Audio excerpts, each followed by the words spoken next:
Hello, hello, hello. I'm here. Hello, Lars. Hello, Tara. Hello, people in the Gompa in Zurich. Hello, everybody. Happy to see you all. Good. Hello, darlings. Hello, everybody from Wales. Jeffifa, everybody. Good, good, good. Let's continue our little discussions. Welcome, Venerable. Continue our exploration of the views about the universe according to the Buddha. Very different views, many of them. Okay, so yes, Tara, you want to say something? Huh? There we go. We'll go ahead. I wanted to say welcome. Yes. Transitioning and welcome. We're happy to see you presenting the path. We're module 3. This is our 3rd week, middle scope section. And no, not middle scope section. It's the whole. Oh, yes, you're right. Today will be that. Exact. Section. Well done, Tara. No, you're correct. Okay. Well done. Yes. And we'll go ahead and give a moment here, and we'll go ahead and have Lars lead with the. Okay. So this is making an offering to the Buddha as a request for the teachings. It's like when you turn up at your friend's house, you don't go empty-handed, do you? You offer something. So this is the same here. We're going to offer the universe.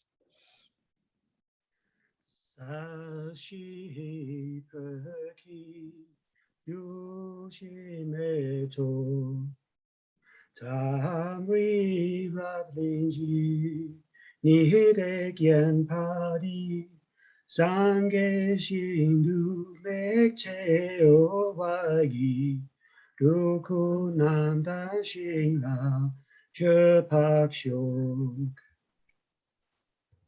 jetsun lama dam pakyenam keche kukala kense che zintri jicha sampe Duje sin mala, sakye chöki chapa, bhaktu so, idam gururat namandala kamya tsayami. Okay, so now this same little one, two meanings. The first two lines are expressing our reliance on the Buddha and his teachings. For those of us who have already committed, to refuge and so on. And the second 2 lines are stating this altruistic motivation.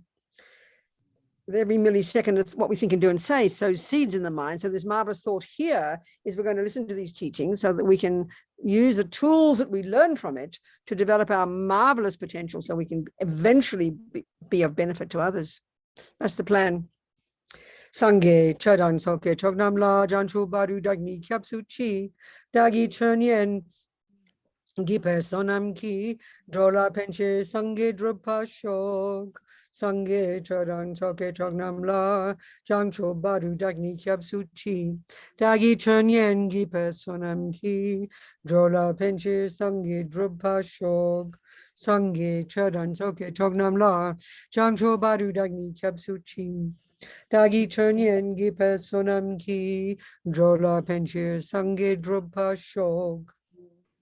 Okay, so what we're doing in this presenting the path, which is really it's really all the modules put together in this classic presentation coming from the Tibetan tradition of all of Buddha's views about reality. I mean, basically that's it, I mean, basically, what Buddha's doing is presenting his own findings from his own direct experiential his own direct experience about how things exist. So the very first level, like we talked last week, the first, this whole path is divided into the scope, the lower scope they call it, or as Lama Zopa respecting the lineage will say, the practices and teaching suitable to the disciple of the least capability, then the middle scope, the middle's capability, and then the great scope, the greatest capability. I call them junior school, high school, university.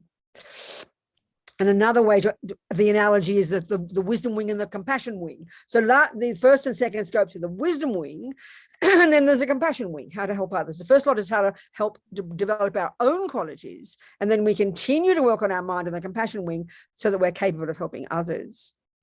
So what it is, you know, this entire path is consisting of various philosophical presentations of Buddha's views of how things exist. So his key point from beginning to end, his key point is, you know, it's interesting to study the Buddha's philosophical view, but for the Buddha, it's not a waste of time if you only do it intellectually. The only reason to think about karma and to use that as the basis of interpreting your life is because the Buddha would say he has found that to be true. Don't believe him. We're used to religion. You see, religion, we think it's supposed to believe something. It's dogma, and you've got to shove it in your throat, and you've got to believe it. That's the view we have so deeply. It's a shock for us to hear that that's not the view here. Buddha is as clear as he can be about how he thinks reality is. But he says, don't believe me. Think it yourself, take it as your hypothesis, practice every day, and eventually you will come to the same conclusion as me, or you will prove that I'm wrong. One or the other. So nobody, when you learn math, nobody asks you to believe it. When you learn botany, no one asks you to believe it. They tell you, the botanist from his own experience will tell you what they have found to be true. They will pass that knowledge on, and then you go prove it for yourself. That's what we're trying to do here. But of course, you've got to start with the intellect, start with the theories. But the interesting point about this presentation of the views of the Buddha about how the universe is, the key point about all this, the key thing to get is that Buddha's saying what we think about the world now, one, is mistaken. He's allowed to tell you that. He's perfectly allowed to tell you that. You have to prove him to be right.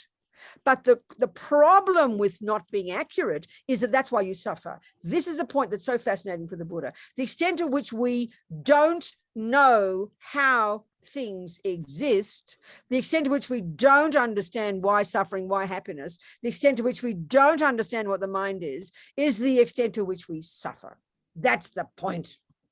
That's the experience, and that's the whole emphasis behind this so-called lamrim. It's Buddha's views presented in an orderly way, but according to the capacity of the disciple, presented in such a way that you can get the experience of it. So that the reason to squeeze your brain and study Buddha's philosophy, the reason to study the concept of karma, you know, the mind, compassion, emptiness, blah, blah, blah, isn't just to fill your head with clever ideas, but it is to stop suffering and help you help others. That's the point. So last week we went through the bullet points of the preliminary practices. The first one is to really get a sense of what the mind is, how it's not physical, not the handiwork of a creator, not the handiwork of your mummy, daddy, and it's a continuity of mental moments that's beginningless and endless, as nutty as that sounds. Then on the basis, because that's what's going to get enlightened, then on the basis, then you start to look into the whole topic, and we hardly touched upon it, we will in the next module, of the necessity of a spiritual teacher, a spiritual mentor, the logic of this, and how to utilize that spiritual teacher to get the best for ourselves in our own practice. Then we took the point, again, as a preliminary to prime our mind ready to even want to enter into the path. We think about the preciousness of this life and the conclusion, the bullet point, the action point from that is, I mustn't waste it. Now we enter into the path, and the very first thing that's presented from all the Buddha's extensive teachings is we think about impermanence. This is one of Buddha's key philosophical presentations. There are teachings about gross impermanence and about subtle impermanence. Subtle impermanence can't really be cognized until you're in subtle meditation. It leads you to realize emptiness. So impermanence is one of the most fundamental teachings of the Buddha. And at the grosser level, it's as obvious as anything. I mean, everybody with half a brain can see that things change moment by moment. Things come into being, they disintegrate, and they stop. But so why does he have to teach us this? Why does he even try to tell us this? Because we're as thick as posts, because we can't stand the thought of our own self changing. We've got so much attachment that we believe I'm permanent. We might not admit to it, but if we analyze the way we think in our daily lives, how we live our lives, we act as if we're never going to die. So our teacher wants us, and Tsongkhapa wants us to think about impermanence, particularly in relation to death. to give us, so the general point here is Buddha's teachings about impermanence, but the specific agenda here is to increase our wake-up call, not to waste this precious life. Because the fact is, death is definite, the time of it is not definite, and what is important at the time of death, the third point of the three main points, is guess what, folks? At the time of your death, when the body and the mind separate, the only thing that is of use to us at that point, taking Buddha's view, is not your body, is not your husband, your children, your beloveds, your reputation, your money, everything else that we spend all our lives thinking about as if they are the most important thing. Given impermanence, then the most important thing is what's left at the time of your death. When your mind leaves, the only thing that's of any use, the only thing, and it's not a moralistic issue, it's a practical one. The only thing that is of any benefit to oneself is the positive karmic seeds planted in my mind from practicing. That's it. That's the general conclusion. So then the next point a Buddha leads us, Tsongkhapa leads us to, and this is agenda taken now from all the extensive teachings on the different realms of existence, which is like science fiction as far as we are concerned, is that, yes, life is precious, don't waste it. You increase your wish not to waste it by thinking about impermanence. Then you increase your wish not to waste it when you realize at the time of death, there are lots of possibilities of types of rebirth. And then you start to contemplate the suffering rebirths. And the conclusion from that is, well, honey child, I don't want that. I don't want to be born as an animal. I don't want to be born in the hell realms. I don't want to be born in the spirit realm. And this is really abstract for us because we think, well, what do you mean you don't? It sounds like ridiculous. It sounds rather infantile to be nervous about something and have fear. Well, excuse me, what keeps you driving relatively reasonably on the freeway is fear of being annihilated. What keeps you from not eating the wrong food? Fear. I mean, fear can be intelligent. Fear can be reasonable. Fear can be appropriate. So we're trying to get a wake-up call here to increase our wish not to waste this precious life. So we just looked at that in passing. We looked at that very briefly, and we're going to go into details about that in the karma module. So then the conclusion is, well, I don't want that kind of rebirth. Thank you very much. Whom can I turn to? What can I do? Give me a method, please. Who can I turn to give me the methods? Whom can I turn to give me the methods? And that's the Buddha, and that's refuge. And relying upon the Buddha. And again, we're going to go into detail in that in the module. I mean, in the course notes you've got, the big fat course notes, which is from, really just a summary of this entire path. I've gone into much more detail that I'm going into in these 4 weeks, because I'm noticing what I really want in this 4 weeks is for you to get the sense of where each of the teachings fit in this package. Once we can do that, we're really on the right track, when you know that the essence of the first level, the first scope, as we discussed, the essence of it, the culmination of it, everything leads you to the final point, which is now I'm going to mention it, is what am I going to do? I'd better start abiding by the laws of karma, because that's the solution. So the very first immediate urgent sense of practice at this first level, which we discussed last week, is given that life is precious, given I could die at any moment, given I could go to the lower realms, given that I don't want that suffering, whom can I turn to? The Buddha. And then now I'll take his medicine. And what's his medicine? Well, honey, abide by the laws of karma. Don't kill, don't steal, don't lie. Why not? Because that's the cause of future suffering. And this is the point that is the hardest one for us in our culture, because we believe either it's punishment, God's going to send us to hell, or we'll get found out and we'll be naughty, and we've been seen to be naughty, But the Buddha says there's no creator, there's no punisher, there's no rewarder. This law of karma, this is a natural law that runs the universe. It's a natural law within which the universe runs. So we better start, if that's the case, if there's a natural law that runs me, or within which my mind runs, in other words, if there is a natural law that determines I get suffering or happiness, and I don't want suffering and I do want happiness, well, honey child, I'd better learn that law. If I want flowers and veggies in my garden in the future, I better learn botany. It's as simple as that. It's as uncomplicated as that. But it's so utterly different for us because it's not how we think. So this is the Buddha's view. So you abide by the laws of karma. What does that mean? You stop causing future suffering. Just like your doctor says, well, darling Rabina, she'll show me the video of all these cancerous lungs She'll tell me about the lower realms, in other words, and she'll say, Rabina, you don't want that, do you? No, doctor, please give me the method. Well, guess what? Very simple. Stop causing it. What's the cause of cancerous lungs? Smoking cigarettes, so stop smoking. So what's the cause of future suffering? Causing it. I cause it. So stop causing it, Rabina. What's the solution? Don't kill, don't steal, don't badmouth. The 7 little baby don'ts. Then 3 extra don'ts, the beginnings of working on our mind. It's very uncomplicated as a concept, but because it's different from how we think, and because we imbue it with this heavy duty blame punishment mode, which is what we're used to from the creator religions, then we can't hear it properly. But it's extremely simple. You go to your doctor, I don't want to have cancer in my lungs. What's the solution? Well, Rabina, first one is stop smoking, babe. Hardly complicated. Well, you know, Buddha, I don't want to have future suffering rebirths, given that my mind continues. What's the solution? Well, sweetheart, don't cause it, because you will cause your own suffering and you will cause your own happiness. You're the boss, babe. You are the creator. So what's the cause of future suffering? Well, let's analyze future suffering. What is it? Well, even just in a human birth, forget other realms, just in a human birth, you know, you don't want to be unhealthy and be sick all the time. Solution, stop killing. You don't want to die young. Solution, stop killing. You certainly don't want a tendency to keep killing. So stop killing. You don't want people to lie to you. Well, stop lying. You don't want people to not believe your words. Well, then solution, stop lying. You don't want to be poor. Well, stop stealing. You don't want people to steal from you. Well, stop stealing. It's really not complicated as a philosophical principle. It's just we've got to get our head around it and make a decision that I'd like to give Buddha a go and take this as my working hypothesis. That's our decision, you know.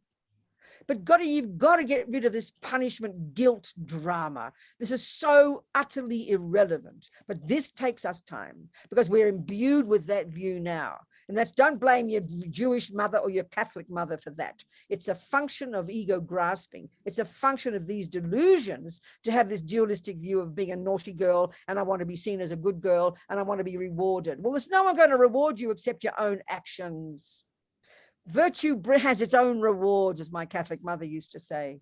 So when you have this view that you produce yourself, there's a real sense of urgency and a sense of empowerment, not this victim, you know, how dare bad things happen to me? I don't deserve it. This is all just made up by our own mind, this junk. So once we can get rid of all that, karma is a really practical, logical attitude. We know perfectly well, if you want to be a musician, you are the one who creates the musician. You want to be a mathematician, you've got to create the mathematician. You want to be happy, you have to create the happy person. It's not a complicated concept. That's the energy behind the one of karma. So you got to learn the facts. You know, you got to learn the facts. The starting point is at least stop creating future suffering. Don't kill, don't steal, don't lie, etc., etc. That's what we've covered so far. That's the essence of junior school, the first scope. Now, the question would be, what's the consequence of this level of practice? The consequence of this, if you didn't go any further, you'd continue to get a really decent human rebirth with a very nice life, and you continue practicing. That's the solution. You do that. You've got to keep getting a decent human rebirth and have nice lives. But you can do more. You can go to high school. You can go to the middle scope. You can drill down and get deeper in and cut out the next level of suffering. This is the solution to the first level of suffering. Now here, let's look at the Four Noble Truths, which is really Buddha's first teaching, actually, which explains suffering and its causes. So here we can go into the details about the Four Noble Truths, and we can go a bit deeper and get to the subtler level of suffering, which is why even we do things with our body and speech in the first place, which is the mind. Now we get to the subtler level. We start to uproot the causes of even why we do bad things with our body and speech and why we suffer, which is the mind. This is the next level of practice. Because Buddha's saying we can cut the root altogether of all suffering, and that has to be the mind, because the mind is the root cause of suffering. So if we completed this level of practice, if we were in, like, say, Burma or Thailand, we will be listening to the Theravadan teachings of Lord Buddha. This is the wisdom wing. You'd complete it at this next level. You'd then get into the mind, you'd get concentration, you'd start to look at attachment, you'd get rid of attachment, you'd get rid of anger, and then you'd realize emptiness, and you'd quit the root delusion, and you'd perfect that in one life or other. You'd achieve your own nirvana, and honey child, you are out of here. You're not going to come back. That's the conclusion of this next wing. But in this framework, where we include the compassion wing as well, where you go to university level, because you can do even more than achieve your own liberation. You can become a Buddha by adding bodhichitta to the mix. So here, the main consequence of this second scope is what we call the Buddha calls renunciation. You give up attachment, you give up the grosser delusions, and you completely give up, you understand suffering and its causes, and you stop this second level of suffering, which is the suffering caused by attachment. You get renunciation of suffering and its causes. So then, as Lama Zopa Rinpoche says, you've got renunciation when just the thought of another moment of attachment is so disgusting, it's like being in a septic tank. So this sounds simple, giving up attachment, but it is primordially deep. So let's look at the Four Noble Truths in general, and then look specifically at attachment. This is the essence of this second scope, getting renunciation, and that is giving up attachment and the other gross delusions. Okay, so the Four Noble Truths, Buddha's first teaching. The first one is that he has established that there is suffering, and he presents 3 levels of suffering. We've already dealt with the first level of suffering in the first scope, but we can present it here as well. And the first level of suffering is called the suffering of suffering. It's like in-your-face suffering. And the simple way of putting that is it's when the bad things happen. It's the simplest way to put it. It's when the bad things happen. The second level of suffering is more nuanced and much harder for us to see. This is what he calls it simply the suffering of change, which sounds kind of boring. This is where we really have to understand attachment. And the third kind of suffering is even more abstract for us, and he calls this all-pervasive suffering, and that's even more abstract. But just for the moment, I'm going to say it here, speaking simply, the solution to the first kind of suffering is junior school, entry level. Stop causing future gross suffering. Stop causing the grossest level of suffering, which is when the bad things happen. Even in a human life, bad things happening, dying young, getting killed, being poor, being sick, even that level of suffering, which is the gross level of suffering, which is that they're examples of the first kind of suffering, the suffering of suffering, even just that. And the solution is stop causing them. Abide by the laws of karma. Don't cause future suffering by doing suffering things to others.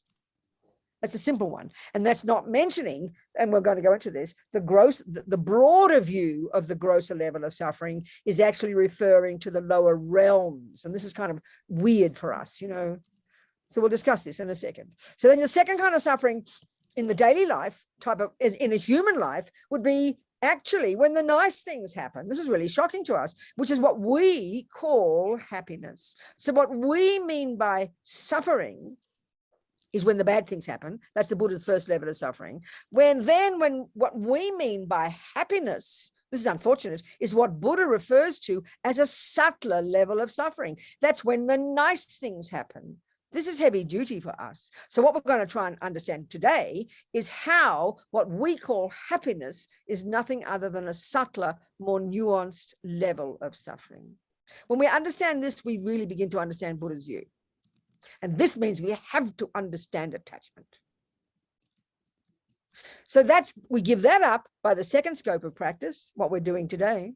And then the final level of suffering, or pervasive suffering, conditioned suffering, that is uprooted when we realize emptiness. And we're going to discuss that at the end of the Bodhisattva path.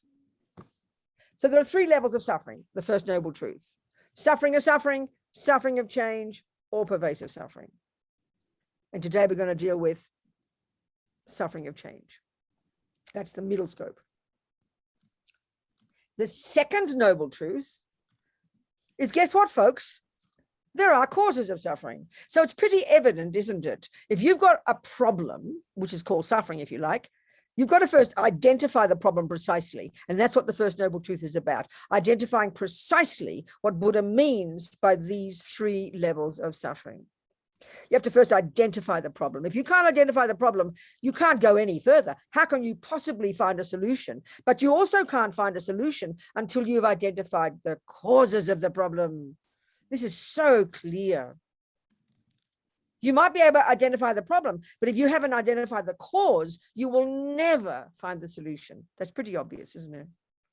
So the second noble truth is Buddha's presentation of exactly the causes of suffering. The third is his having established that you can be free of suffering and its causes. Fourth, how to do it. It's really practical. So, okay, let's just look quickly again at the first kind of suffering, which we dealt with last week, which is the first scope. Let's just look at it a bit more broadly. It's easy for us to understand it in terms of a human life. Like I said, there's four ways that karma ripens. One is your type of rebirth. So in this case, each of us in this room, we have the fruit of virtue by having a human body. So that's not the cause of, that's not the result of suffering. That's a result of virtue. So we've got a human body, but still this is coming to the second kind of suffering in a minute. But within the ordinary kind of suffering, human body is a better one to have than a dog or an ant. Nothing wrong with dogs and ants. Their minds are limited and their suffering is much more profound because their minds are so limited.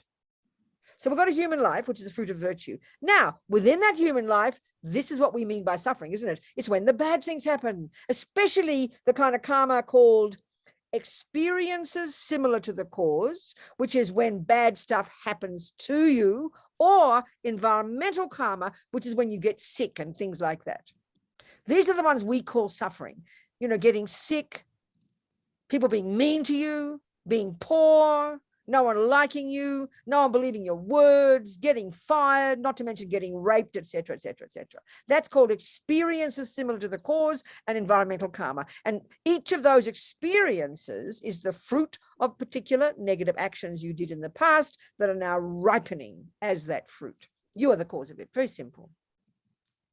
So we always have to remind ourselves at this point, because we can't bear the thought that we cause it, we're just completely convinced we must be a monster, that we are also the cause of our happiness. We are also the cause of our happiness, but we just take our happiness for granted. Even though bad things happen to us, we could count even already, for me, it's only 11:27 in the morning. And if I count the number of good things that have happened to me since I woke up, we take them all for granted. We take them all for granted. They are the fruit of my virtue. It should blow our minds, but we take them for granted. But here we're discussing the suffering component. So, but there's a broader level of the suffering of suffering. And that is the lower realm. So one way of framing the suffering of suffering and the suffering of change is in terms of the realms of existence. So Buddha is asserting from his own experience that there are trillions upon trillions upon trillions upon trillions of sentient beings, mind possessors. There's Buddhas, beings who are out of all the problems, and then all the rest are sentient beings. And among those, there are superior beings and ordinary beings. The superior beings are those who realize emptiness, and then the ordinary ones, and we're that lot. And so within that, there's a more broad presentation coming from the Hindus, because that's Buddha's background, that you've got the formless realm. These are sentient beings who have gone to the highest, the peak of samsara, the peak of rebirths. And that is the end result for them. But for the Buddha, he diverged in his own direction from there because he says there's still some kind of subtle level of suffering left. They've given up the suffering of suffering. They've given up the suffering of change. But they've still got the all-pervasive suffering because they haven't identified ego grasping and they haven't cut the root of that by realizing emptiness. So that's the formless realm. They don't even have gross bodies. Their minds are in this subtle state of the deepest absorption.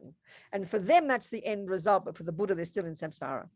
Then you've got some slightly grosser than that, and they're called the form realm. Now, the third realm is the desire realm, and that's us lot. There's 6 suburbs in that one. You've got the peak of the 6 suburbs is called the God realms. And that's equivalent to heaven and paradise. It seems to me that humans over the centuries, certainly spiritual, philosophical people, have observed many similar things. The Catholics will say you'll go to heaven, so will the Jews, I'm not sure about the Jews. I never understand about the Jews. Every Jew tells me something different, and I've never got a clear picture of what happens when you die. Never mind. But the Hindus certainly, the Muslims certainly will say you'll go to paradise and be with God. So do the Christians. Well, for Buddha, he asserts a similar thing, and it's called a God realm. And it's the fruit of virtue. It's created by you. So lots of just being a good person, you're going to get a God realm. And it'll be totally blissful. Your physical body will be like subtle light. Your mind will be joyful, radiant, and you'll be experiencing the fruits of past virtue. So it's pretty delicious. Now that's the suffering of change, because those seeds will all run out eventually. You still haven't realized emptiness, and you'll go back to the lower realms. So it's like really kind of mean. It's like cheating and nasty. You think you found happiness. This is the long-term one. You've been in the God realms. You're totally blissful. You think you've got all the happiness in the universe, and you have, but you don't realize it. It's you. Every second of that happiness you're experiencing, you're finishing those seeds, and eventually your virtuous seeds will run out, and you'll be back in the lower realms because you go further down. So humans is also one of them. There's a couple of God realms. Then there's a human. Human also is called the upper realms, and that's also an example of the suffering of change, because human, relatively speaking, is better than a dog or an ant or a spirit, but when everything's lovely, we grasp at it as permanent, and we think we've finally found happiness. But it's also the suffering of change. It runs out. Now you've got the lower realms further along, the suffering suburbs, and there are 3 of these. And these are really one way of understanding these different realms of existence, these different states of mind. They're basically states of mind. All of these realms are states of mind that come along with a certain level of physicality. So because in the Vajrayana they describe that we're all made of the 4 elements, so the God realm, your elements are really like subtle light due to virtue. Human, we're not made of light, that's for sure. We've got bags of bones and full of caca and pee-pee. But then the animal realm is a predominance of the ignorance, the 3 root delusions, ignorance. The animal realm is a predominance of ignorance. The mind is profoundly limited, therefore intensely suffering, and the body that suits that kind of mind. Then further along, even more suffering, that's the product of predominantly of intense attachment. And that's the spirits and all kinds of these spirits, and their bodies are like air, predominantly air, you know. You can't see these beings, that they're all over the place around us, but we can't see them because their bodies are subtle. And their minds are predominantly unbelievable attachment. And then the worst suburb of all, the most occupied, the fruit of aversion and anger. And basically, you could argue there, the hell realms, the bodies are made of fire. I mean, our bodies are made of the 4 elements, you know, and our mind is conjoined with those 4 elements. And the way the 4 elements manifest is caused by our minds. So we are the creators of all of these experiences. There's no creator up there running the show and punishing and rewarding, you know, there's no view like that in Buddhism. All of this is samsara. So the lower realms are the suffering of suffering from this bigger picture. The upper realms, the gods and the humans, is the suffering of change. But also the suffering of suffering can be experienced as our experiences, like I just said, in a human realm, as well as the suffering of change. So let's look at the suffering of change. Let's look at the suffering of change and understand it from the point of view of our own experiences in this daily life. And this is related to attachment.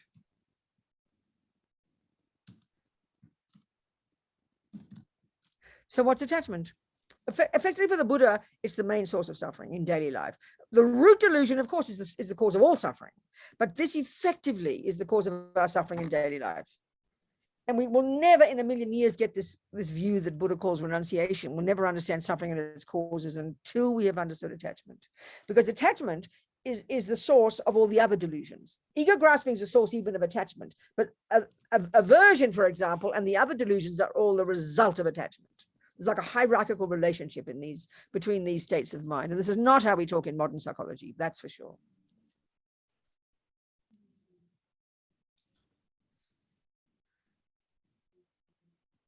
So the suffering of change is like this. Just use a simple example of, let's say, the chocolate cake. So first of all, the suffering of suffering is when your stomach is empty. Think of it simply as when you're not getting the nice things. The suffering of suffering is when your stomach's empty and you're hungry. A simple example. That's the suffering of suffering. So then attachment, aversion is there, and attachment is frantic to find something that will trigger a happy feeling.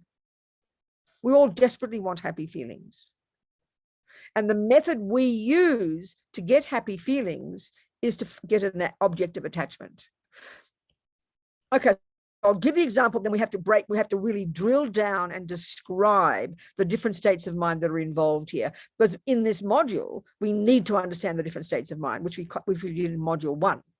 To understand what suffering is. So there's a feeling of unhappiness, which is a suffering feeling. And it's just, as a mild example, it's called being hungry. The mind is not happy. So unhappy feelings are there. So attachment is frantic in thinking about and then trying to find something such that when you get it, happy feelings will be triggered. And we know that's what we think happiness is. In our world, as far as we're concerned, and this is what Buddha means by samsara, happy feelings are what we get when attachment gets something. That's the method we follow. Look at your daily life from the second you wake up until the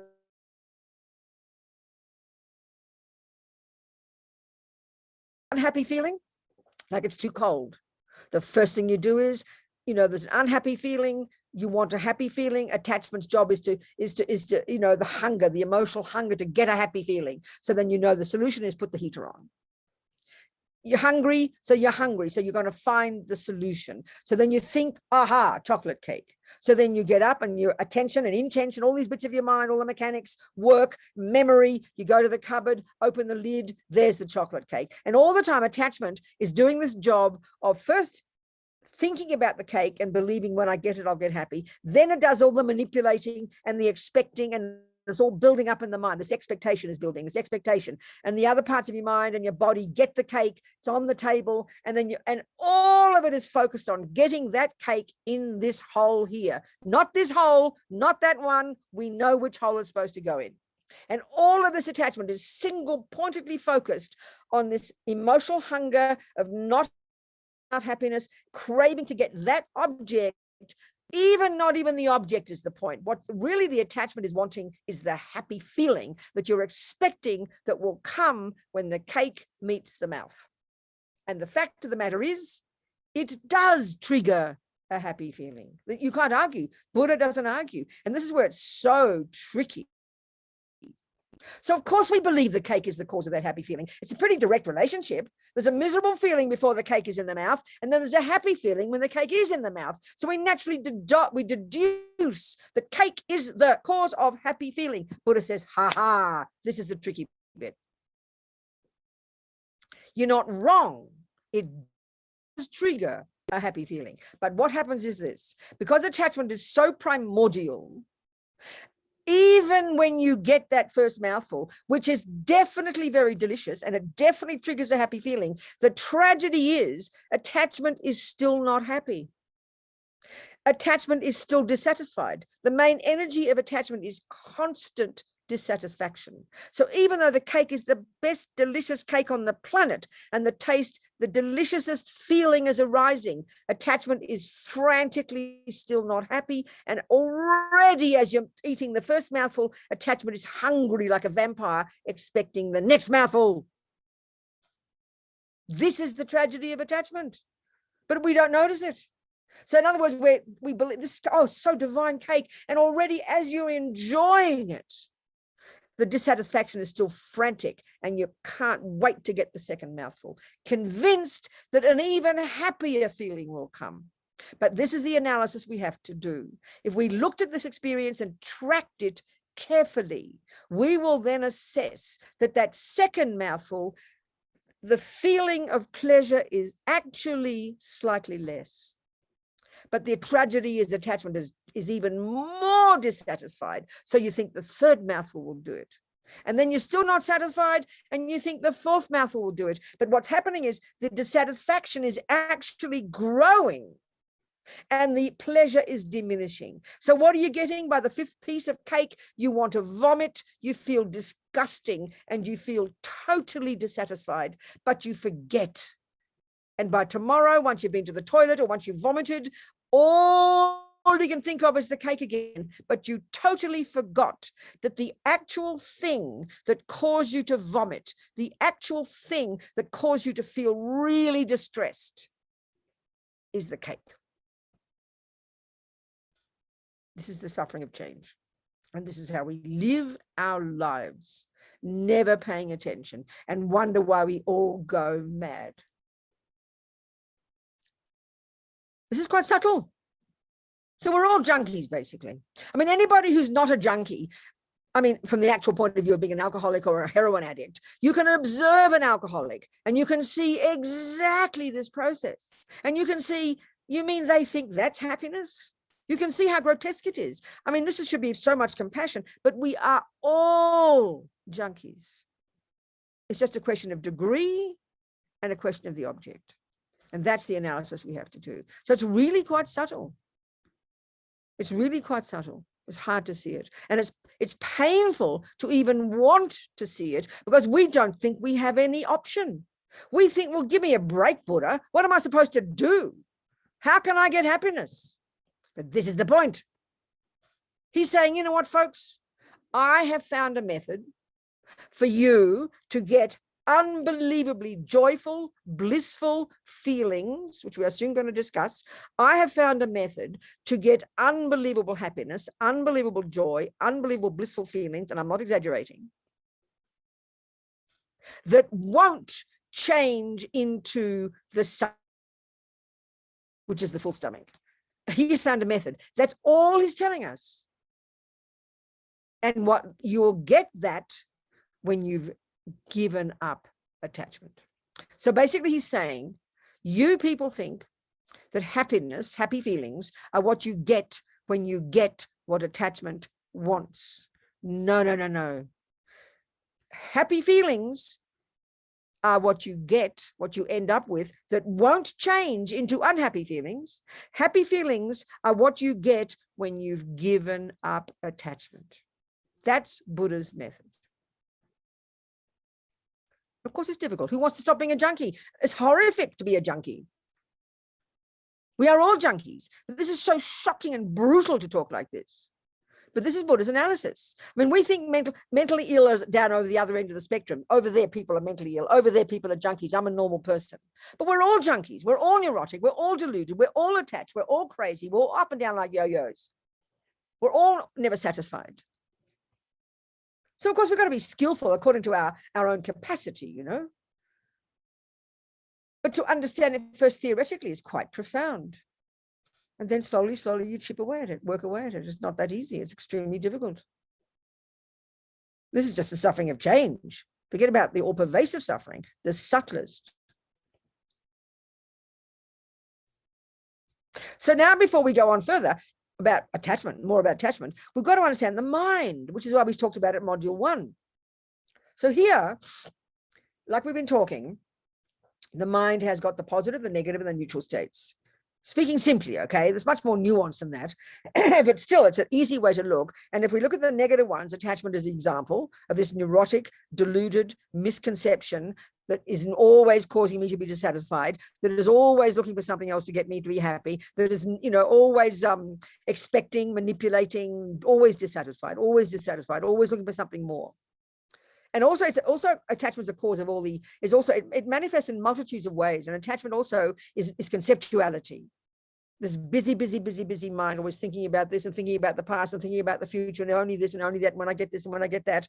And also anxiety and panic are a clear function of a berserk attachment, out of control attachment.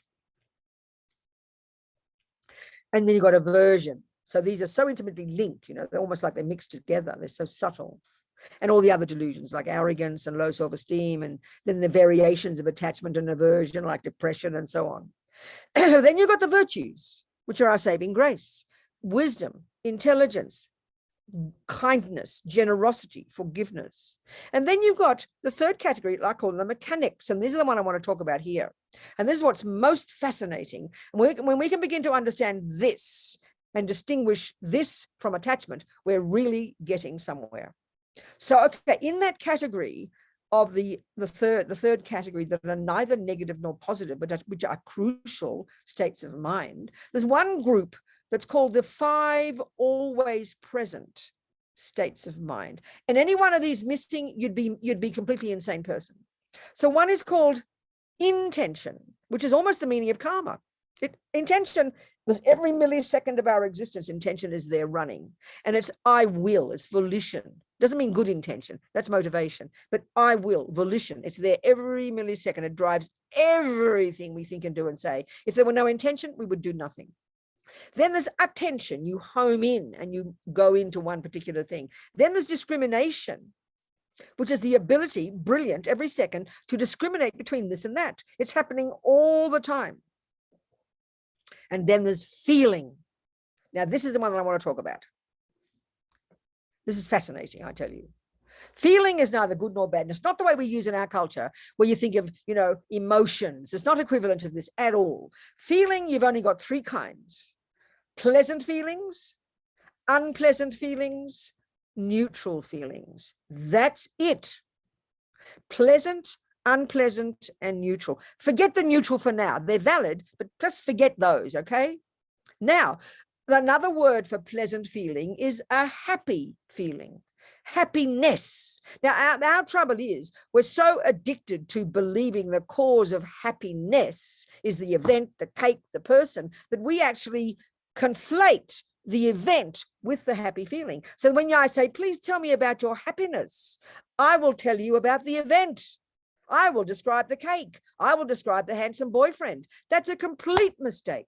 That's the object. Happiness is a state of mind. It's got nothing to do with the object. But we totally convinced that the cake is not only the cause of the happiness, we even think it's the same thing. But a happy feeling is simply a joy, so there'd be happy feeling, joyful feeling, blissful feeling, ecstatic feeling. I mean, who has those, They're all variations of pleasant feeling. And they can be through the senses and in the mental consciousness. And every second of our day, we have a pleasant, an unpleasant, or a neutral feeling. So, of course, attachment's job is to find the object that attachment is convinced such that when I get it, it will trigger the pleasant feeling. So the only method we know of triggering pleasant feelings is to follow attachment. That's samsara. Buddha says we've got a wrong analysis, but we've been doing it for countless lifetimes and we are completely programmed. So this is really a subtle job to be done. So there's nothing wrong with pleasant feelings. Lama Yeshe would say, the more pleasure, the better, dear. Because it sounds like a sin, doesn't it? Pleasure. Oh, you can't say pleasure. So we've got this neurotic, deluded confusion between attachment and pleasant feelings.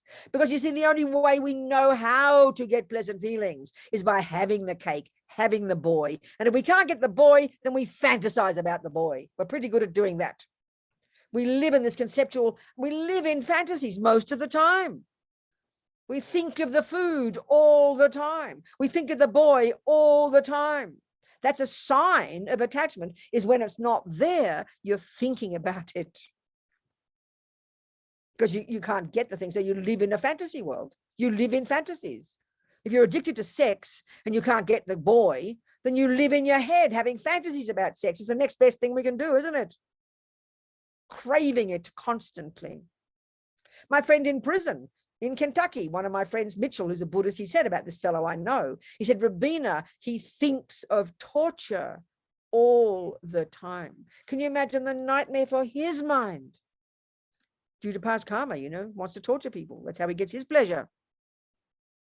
What do you think a fisherman is? I mean, not being rude, always this example. And this is what's fascinating. You listen to this, listen to this. the relationship between karma, attachment, and feeling. So, this, I always use the example when I talk about karma. This is 30 years ago nearly, yeah. I met a woman in Copa, and I always use this example. It's such a perfect one. This mother came to my room in tears. She'd been listening to Lama Zopa talk about karma. And her boy, he died 5 years before scuba diving, and he was a fisherman all his life. And of course, she adored her boy. He was 29 or 27 or something. He died. And she said, well, and so suddenly he was hearing about karma. Well, he spent his life since he's a tiny boy killing fish. And she said, well, where's he been reborn? This was devastating to her, So anyway, the point is about this little boy. Just example. This is how karma works. When we are conceived in our mother's womb, we drive ourselves due to our past virtue, in our case, in this boy's case, due to his past virtuous karma ripening at the time of his past death, one of his millions of karmic seeds in his bank vaults, one of his virtuous non-killing karmic seeds, because he's got 4 tracks of karma, was triggered that caused his mind to go to his present mother's human womb in Northern California somewhere. Then that he got the human body. But because he'd been in the lower realms in the past due to past killing, that had completed, he completed that track of karma.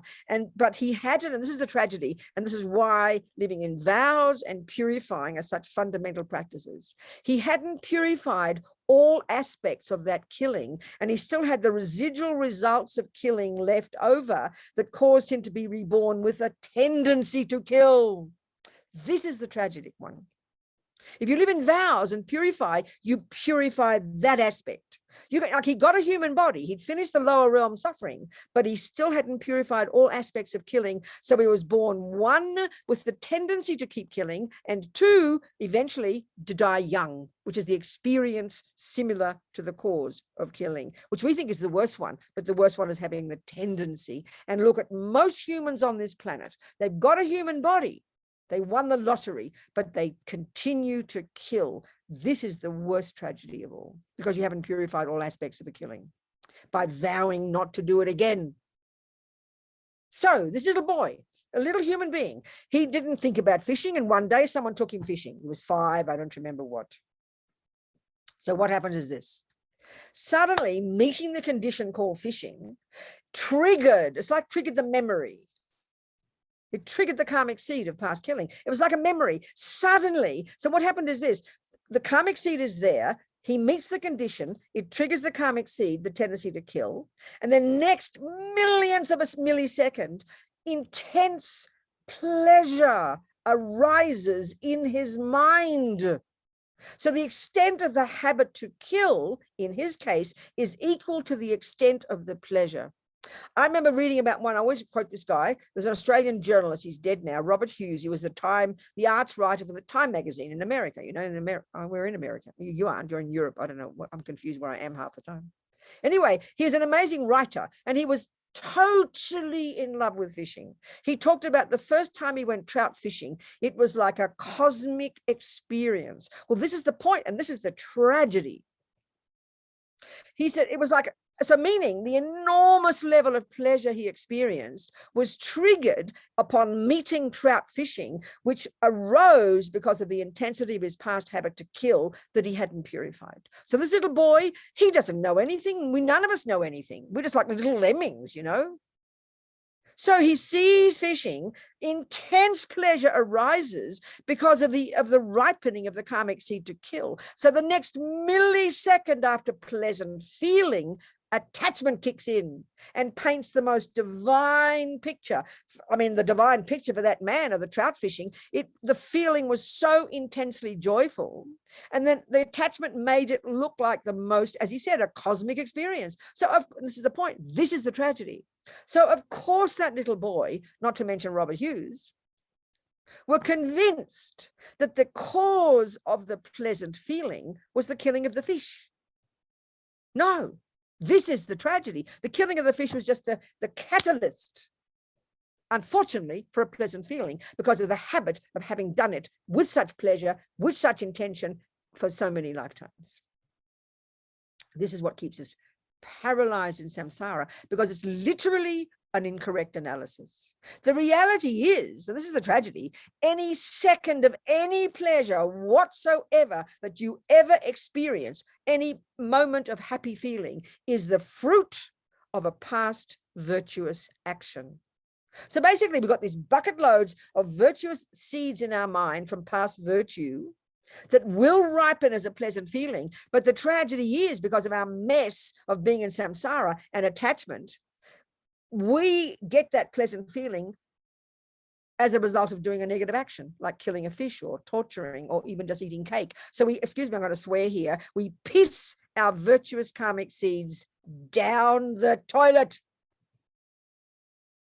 This is the tragedy of samsara. We need to do this analysis. We've got the mistaken understanding. It's not being moralistic, it's practical. So that's why we are junkies for the pleasant feelings, and there's nothing wrong with pleasant feelings. The more happiness, the better. Buddha says, I've got such methods that you can't even imagine the joy you're going to experience. But it's got nothing to do with getting a cake, baby. Are we communicating, people? I need you to ask me some questions now about this, if you have any. Yes. Any questions? In other words, we've got to understand the mind. You've got to understand what is a delusion, what is a virtue, and what is one of these mechanics. How do they function, and how do they all work together, hand in hand, to have our constant experiences? We need to do this analysis. We need to be scientific about our own mental processes. This is being a Buddhist, okay? Yes, sweetheart. Yes, Carol. Venerable, thank you so much. Good job. Thank you, dear. If a pleasant feeling is virtuous. No, stop, darling, stop. Pleasant feelings are neither virtuous nor non-virtuous, which doesn't mean they're not important. They are just what they are, but they're not virtuous in their character. They're not non-virtuous in their character, but it's absolutely desirable to have pleasant feelings. So we've got to see the difference between negative, positive, and neutral. It's a particular view. Thank you. No, that's it. That was it. I was just trying to explain the fishing. You know, he had a pleasant feeling. But yeah, thank you. Thank you so much. And this is the point, Carol, that this way of analyzing so-called negative, positive, and neutral, we can't hear it properly. We hear negative and positive as sort of moralistic, and then we hear neutral as meaning indifferent. Then you think, well, how can a pleasant feeling be indifferent? A pleasant feeling is divine, but it doesn't mean it's good or bad. We've got to understand the meaning. It's quite distinct. Yes, thank you. Yes, thank you. In fact, Buddha's whole point is the end result of giving up samsara is you'll have such bucket loads of pleasant feelings that will never end, Carol, because it's your natural state. Now, this is the other point. The other point in general, the Buddha's view is karmically, doing virtuous actions, popping those virtuous karmic seeds in your bank vault, what they will ripen as is pleasant feelings. And a negative action will ripen as an unpleasant feeling. So they're the result of virtue and non-virtue. That's the point. You get my point? But the tragedy is they're triggered. A pleasant feeling, tragically, for a fisherman, is triggered by doing an action called killing. For us, a pleasant feeling is triggered by shoving cake in our mouth. At least we don't go around killing and raping. We're one step ahead. Do you understand? Do you understand? Yeah. Okay, good. Yes. Christy, yes, darling. Yes. I have a question. So in killing, so to avoid killing, that is not eating meat, not killing any animals, right? Or it's much more subtle than that, I would suggest, Christy. Let's go into that kind of briefly. The fact is, you cannot eat a single thing, and you might even stop breathing. Of course, you can't, you'll die, but you're still killing. there are creatures living all over your body, walking, talking. The whole universe is pervaded by living beings. Our body is a walking zoo. So from the bigger picture point of view, just by existing, we are harming others. So this is but why intention plays a role. When you can intentionally decide, I will not kill, that's really powerful. That's the very best we can do. But even if, I mean, sure, fantastic to not want to eat meat because we know that animals suffer terribly, not to mention being bad for the planet. But the other point to remember, we must with compassion, I mean, you know, even if you eat vegan, still creatures have suffered terribly. I mean, the millions of beings who get slaughtered when you plant the rice, or the little bugs that die. So you can't avoid it. We shouldn't get all carried away and think we're so holy just because we don't ingest meat. Everything we do will impact upon the lives of some creatures. So having this awareness, we do the best we can. So not killing is got to be an intentional decision, for an action to be a direct action of killing for you, there's got to be a living being in front of you. So that lamb chop that's on your plate when you go to visit your grandmother, you didn't kill that creature, and you have no wish to kill that creature, and you even have compassion, but out of kindness, you might eat the lamb chop. That's not called killing, darling. Got to look into it more deeply. There's got to be intention there. Or if you say, oh, I'm glad my grandmother killed the lamb, I didn't have to do it, that's worse than killing. You've got to have a mind that's pure, that you understand. So it's quite nuanced. Do you understand?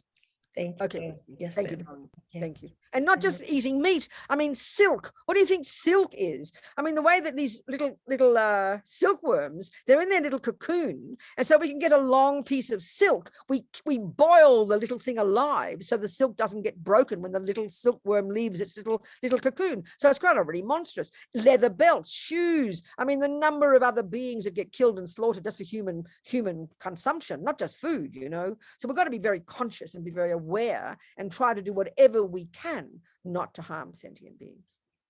It's a very powerful attitude. Good. Thank you, darling. Who else has questions?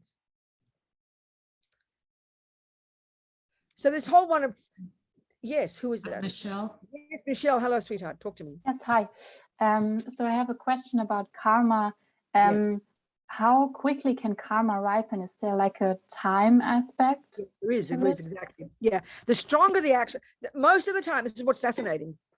They'd say in general that Michelle came into her mother's womb at the first kind of conception, completely programmed with all the millions of karmic seeds that would then proceed to ripen in this life of Michelle's. They're all there already from the past actions. Everything you know, in other words, everything that grows in your garden today is from seeds you planted weeks or months ago. Not today, it's obvious.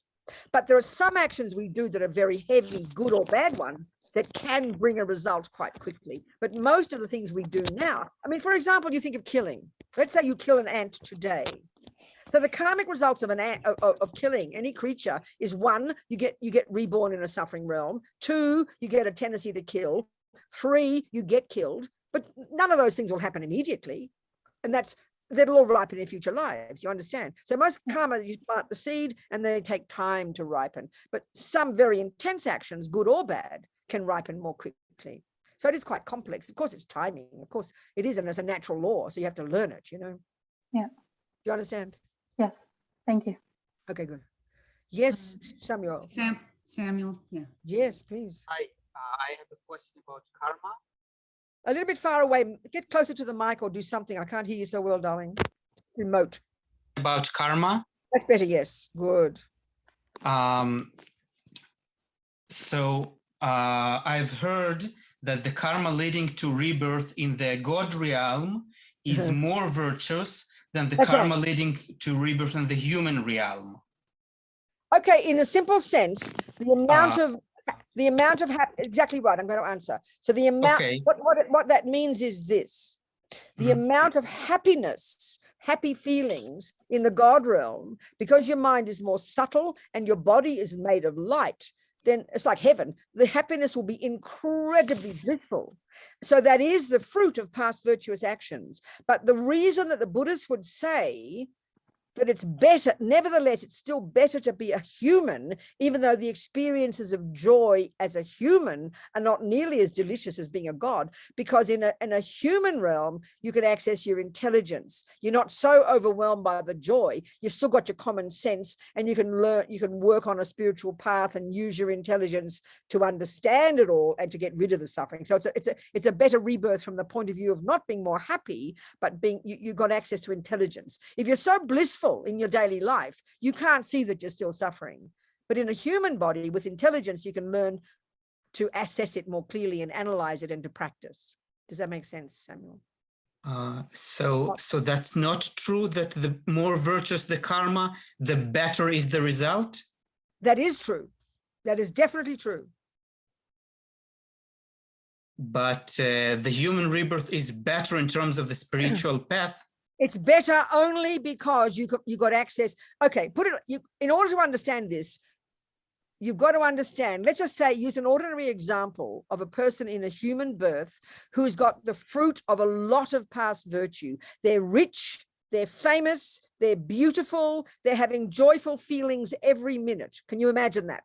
You know some people like that, you read about them. And they've even got very virtuous minds. So, of course, it feels like they've won the lottery. This is the peak of happiness. You can't wish for better. You've got a beautiful husband, beautiful children, beautiful money, beautiful job, beautiful reputation.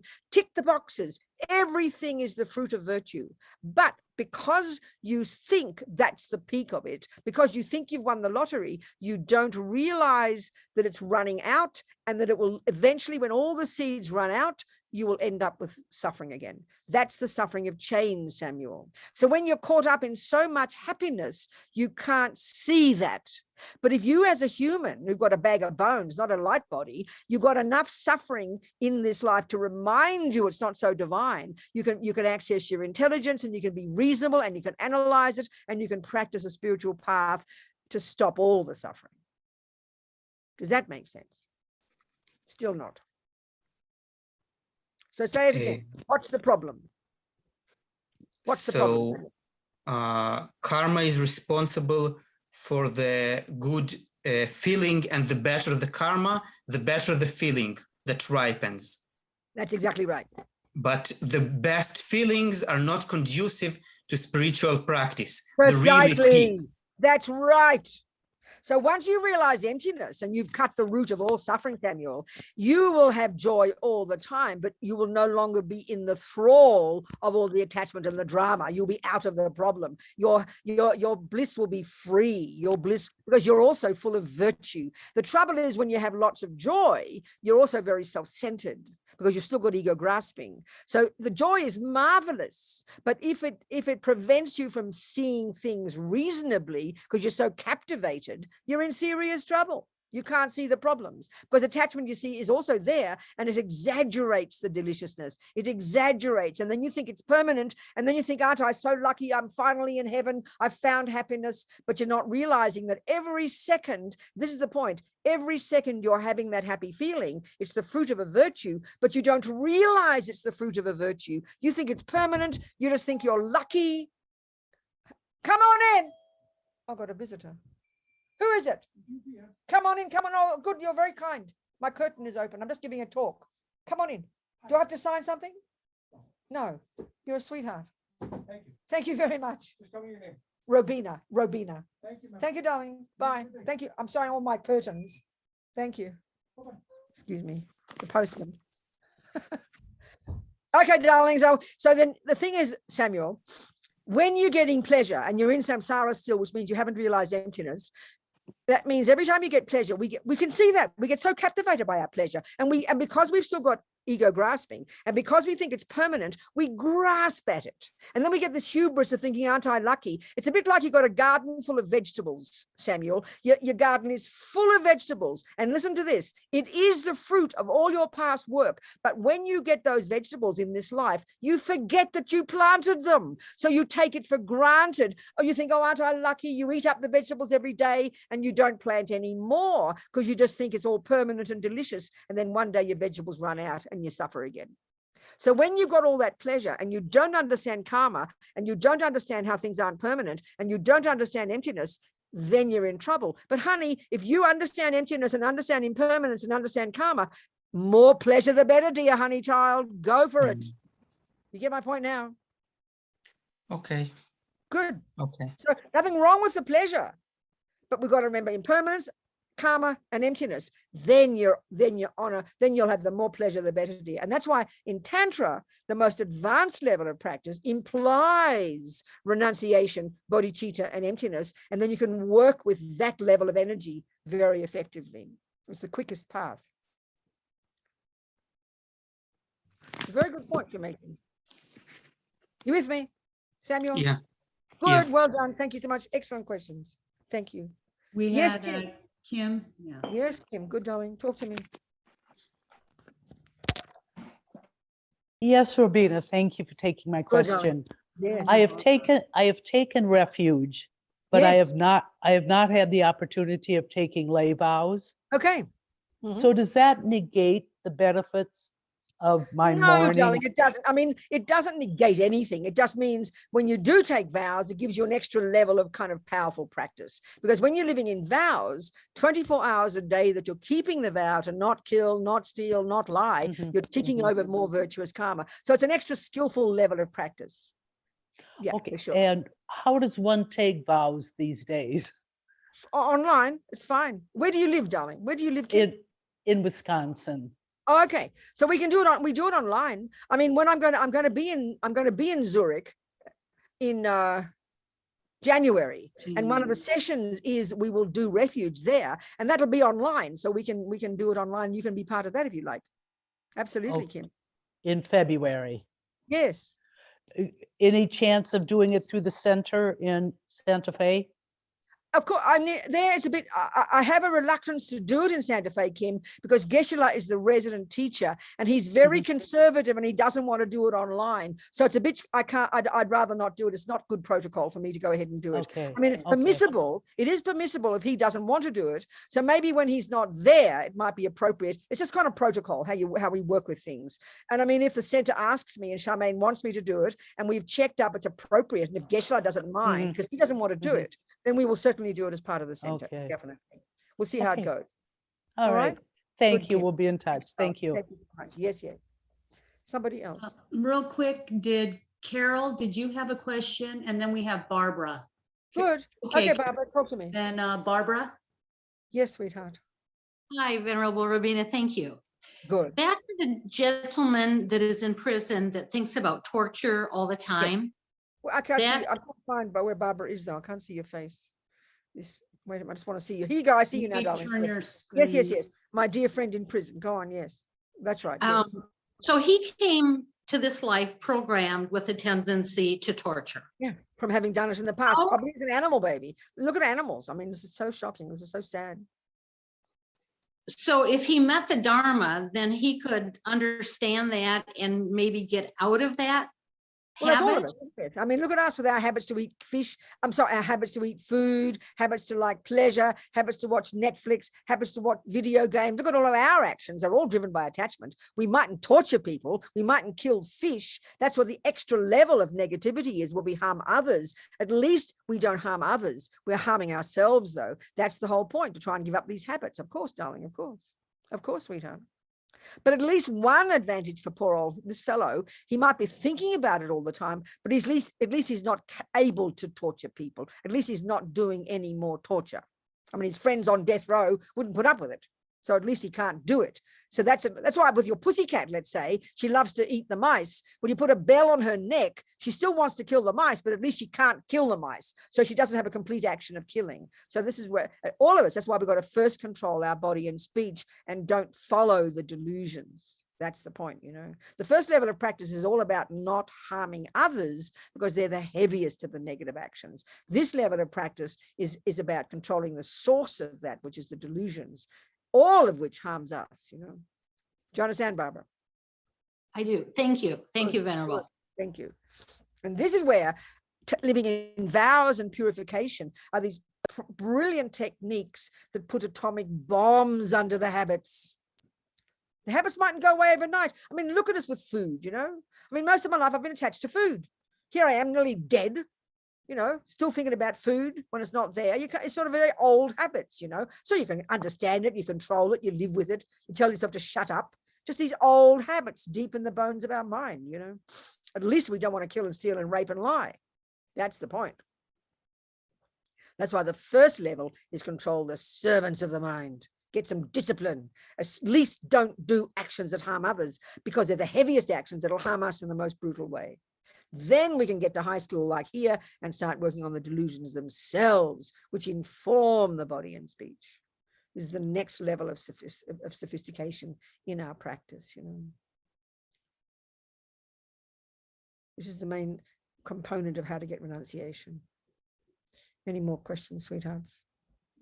Yes, Wolfgang. Venerable Robina, Yes. are those attachments not the core of our human existence? We have to eat as much as possible. We have to have sex. Yeah. Good point. As much sex as possible, as many children as possible. That's Well, I why mean, we're you here. say that. That's know, why well, we're here. Well, Buddha That's would why- disagree with that. Yeah, Buddha yeah, would that's disagree. why I'm asking. Otherwise, we would not be here. No, oh, I see what you're saying. No, exactly. But this is also the point, Wolfgang.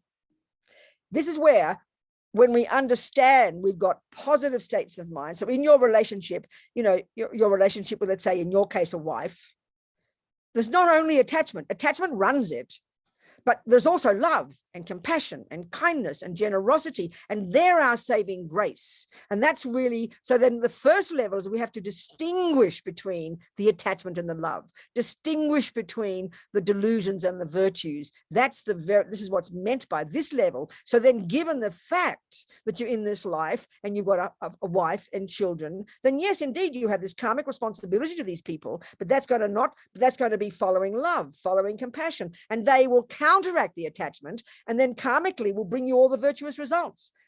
Of course, I mean, you know, and then whatever you, in other words, that's more the bodhisattva part. And the very first level of practice, Wolfgang, the quickest method is give up wife, drugs, children, mortgages, and go to the mountains and get these realizations, quit the delusions and get the realizations of renunciation, which will bring you to become a joyful person. And now you can enter into the compassion wing and have 10 wives and 27 children, and you won't make a mess because it'll all be virtue for you. So it's a question of degree and levels of practice. Does that make sense? I will ask my wife about it. About having 27 wives, yes, that part. But at least you can see the first level, and that's where the compassion wing, we bring the compassion wing into the mix. First, you in your relationship, you try not to kill and steal and shout and punch your children. The next level of practice, you now start to look at your attachment and your aversion, and you control your aversion and you don't get angry. Then you can start to practice love, compassion, kindness, and generosity, and every second of your life will be worthwhile. May I please ask you about your Buddhist definition of attachment? Attachment is in the category called deluded or afflicted or mental illness, and it's the main voice of the root delusion called the neurotic I, the primordial delusion. I'd have to give you, okay, the definition very simply, but I'm putting extra to it. The definition of all the delusions is that they are conceptual states of mind that exaggerate certain aspects of the object. So attachment is a deep in the bones, is a conceptual state of mind that exaggerates the deliciousness of the wife, the children, the cake, whatever the object is. And it brings dissatisfaction, it brings neediness, it's an emotional hunger, it brings expectation, it causes you to possess, it causes you to control. It's got all these aspects to it. The root of it is the main voice of ego, and it's dissatisfaction energy, but it's basically an exaggeration of the deliciousness of the object.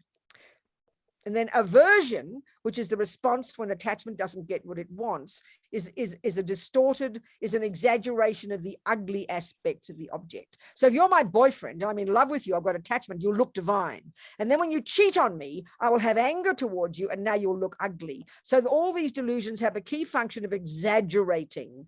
They're not accurate. Arrogance exaggerates our importance. Low self-esteem exaggerates our lack of importance. All the delusions have got this aspect of exaggerating, of distorting, which is why they're called delusions. Thank you very much. And then virtuous states of mind are connected to others. They're more interdependent. They're rooted in reality, and they're the cause of happiness.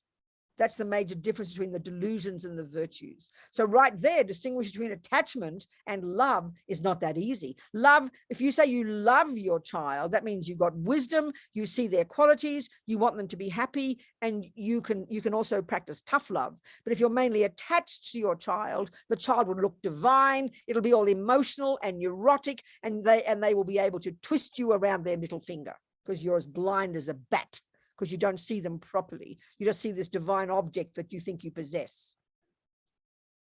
We're communicating? Good. Yeah. Yes, Samuel, another question. Yes, I have another question. Thank you. Yeah. In a hypothetical situation, if your children are hungry and you don't have money and you try to beg and you did not succeed, is it virtuous to steal from the point of view of the first level of practice? I understand, darling. I understand. I mean, when we look at karma, a classical negative action called stealing that makes it completely negative would look like this. 1, there's the object, a person with money.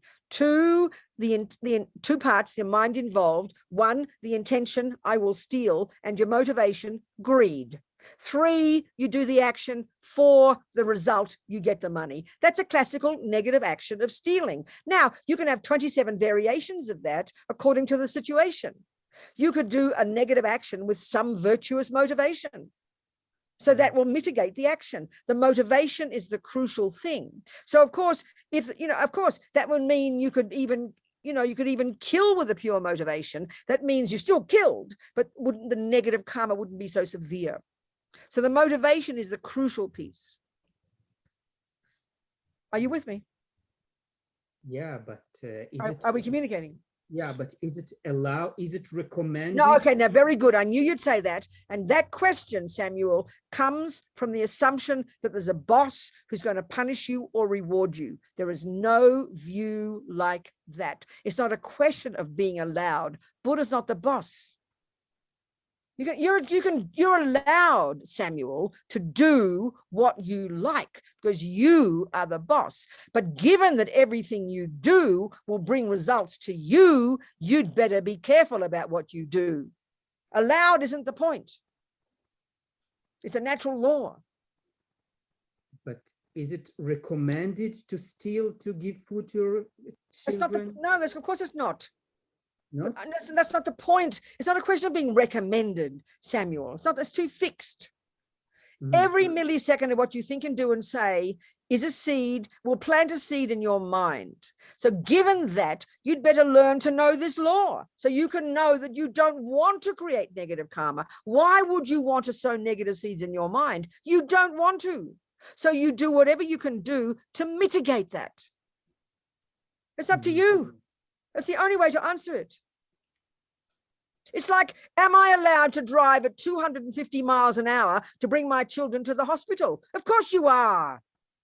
But you've got to decide, is it worth the risk? Can I do that? Am I capable of doing that? Will it bring a good result? It's up to you to decide, based upon this natural law, what seeds you're going to plant.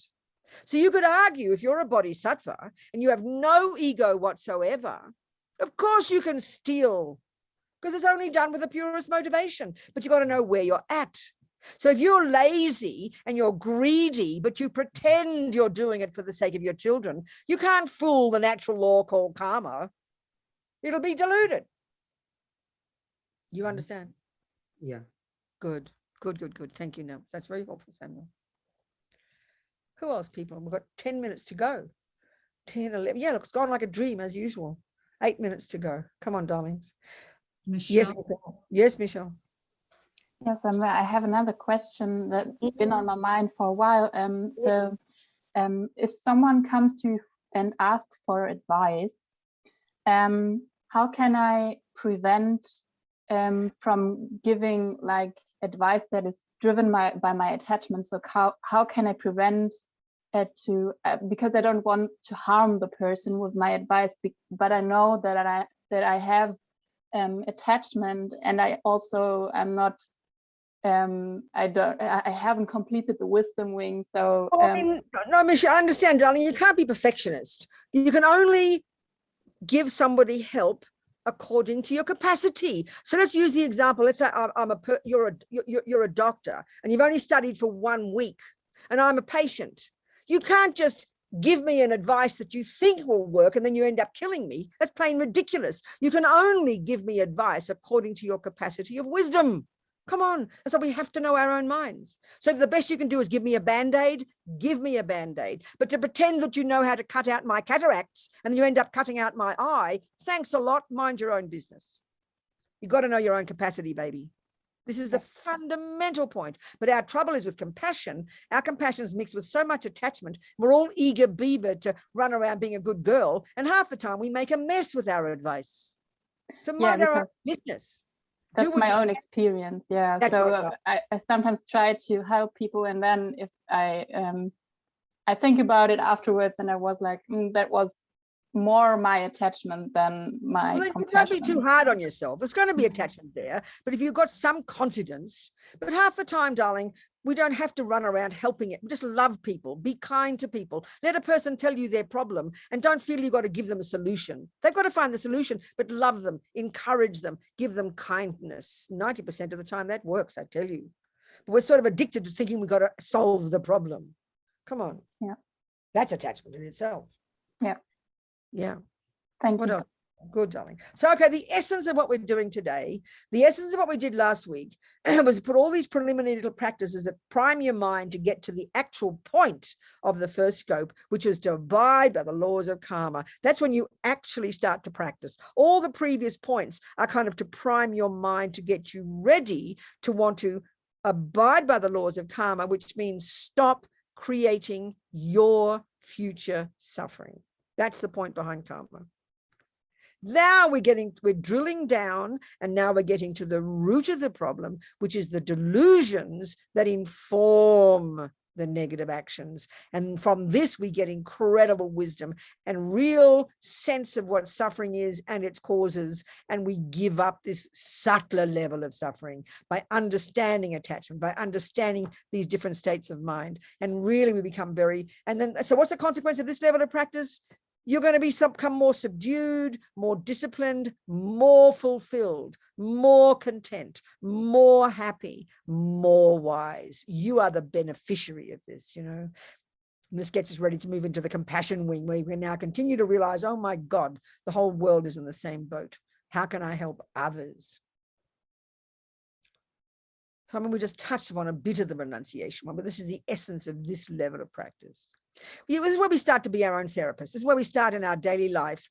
We at least discipline our body and speech, live in vows, don't kill, don't steal. That already brings marvelous results for us. But of course, we are the beneficiaries of this practice. But don't forget, as Lama Zopa says, the rats and roaches will be so happy they'll have a party because you leave them in peace. But these practices of junior school and high school, we are the beneficiary. Do not doubt that. Controlling your body, your speech, and your mind benefits you. That's what's behind this level of practice. So here, this is in daily life. We become our own therapists. We do our little practice every morning, and more, we develop the skill to not just wash the dishes and do the driving and take care of the children, but we're also at the same time observing our mind, becoming more and more skillful at unpacking and unraveling the contents of our mind, and crucially distinguishing between the I-based, fear-based, neurotic states of mind called attachment, aversion, and all the other dramas, and the valid, virtuous states of mind. The virtuous states of mind, like using Wolfgang as an example, he's got his 14 children, whatever he's got, about 5, I suppose. But, of course there's attachment if you're a father. Attachment thinks your children are divine.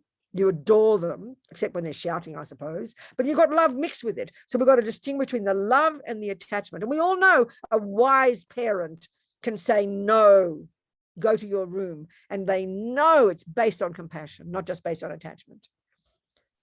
So, being your own therapist in daily life is this level of practice, is giving up the delusions, but we also, because we live in lives with other people, It also means we can distinguish between the delusions and the virtues and actively grow the virtues, grow the patience, grow the love, grow the kindness, and lessen the attachment, lessen the anger, lessen the arrogance, etc., etc., etc. This is the job of being a Buddhist. This is the heart job of being a Buddhist.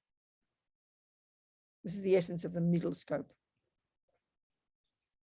All right, darling people, food for thought.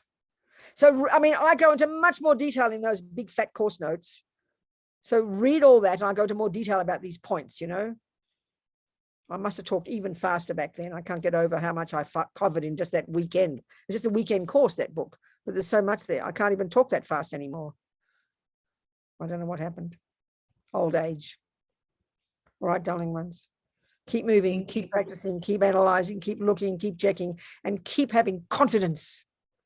Because the beneficiary of all this practice is you. You become more wise, more loving, more compassionate, more happy feelings. This is Buddha's method to get happy. We hear it as Buddha's method to make us miserable because we become fundamentalist. This is revolting. That's why Lama Yeshe would always say, the more pleasure, the better. Make us so happy just saying those words, you know. So the more pleasure, the better. But he used to say to us too, you people don't even know how to be happy. You know how to be miserable. So here on this scope, we're trying to learn to be happy and be happy about being happy. But no, happiness, happy feelings come from virtue and goodness and discipline and clarity and being your own therapist. It's tough work initially, but the results are marvelous. All right, precious people.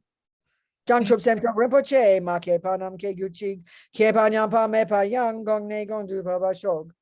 That's enough. Goodbye and good luck, and I'll see you in the sky. Thank you, darlings. Venerable. Bye.